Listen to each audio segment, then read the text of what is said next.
বৃষ্টি হলে দুর্ভোগকে এড়ানো খুব কঠিন। এবার কিও আমরা বলতে পারি না।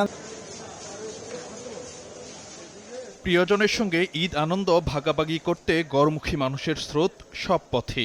রেলে নেই বড় কোনো অভিযোগ, সড়কে যানবাহনের চাপ থাকলেও পরিস্থিতি উন্নতি হয়েছে অন্যবারের তুলনায়। স্বস্তির ছাপ নৌপথেও।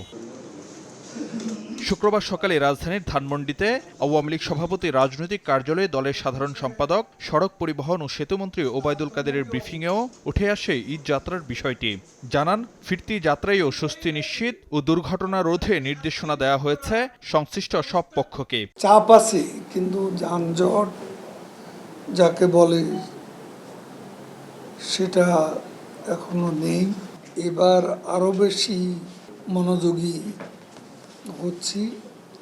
ঈদের পর, ঈদের আগের মতো যেন মনিটরিংটা ভালোভাবে হয়।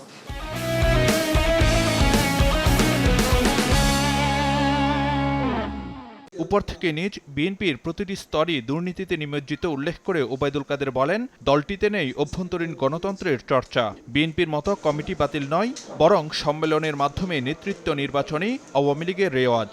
এখন দুর্নীতিবাজরা দুর্নীতির বিরুদ্ধে কথা বলছে।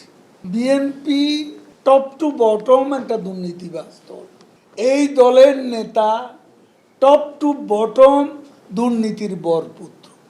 তাকে ভালো মানুষ সাজানোর জন্য ফখরুল একটা বিবৃতি দিয়ে বসলেন।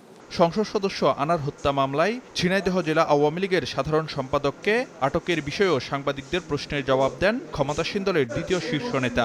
শাস্তি হওয়ার আগে নিয়ম অনুযায়ী কাউকে অপরাধী বলা যায় না, কিন্তু ওই সৎসাহস আওয়ামী লীগের আছে যে জেলার জেনারেল সেক্রেটারি আজকে রিমান্ড। এরকম উদাহরণ তো বিএনপি আমলে, এরশাদ আমলে এদেশে ছিল না। চলতি মাসেই প্রধানমন্ত্রী আবারও ভারত সফরে যাচ্ছেন বলে জানান ওবায়দুল কাদের। ২১ ও ২২ জুন দিল্লিতে দ্বিপাক্ষিক নানা কর্মসূচিতে ব্যস্ত সময় পার করবেন সরকার প্রধান। ফারুক ভিয়া, রবিন, সময় সংবাদ, ঢাকা।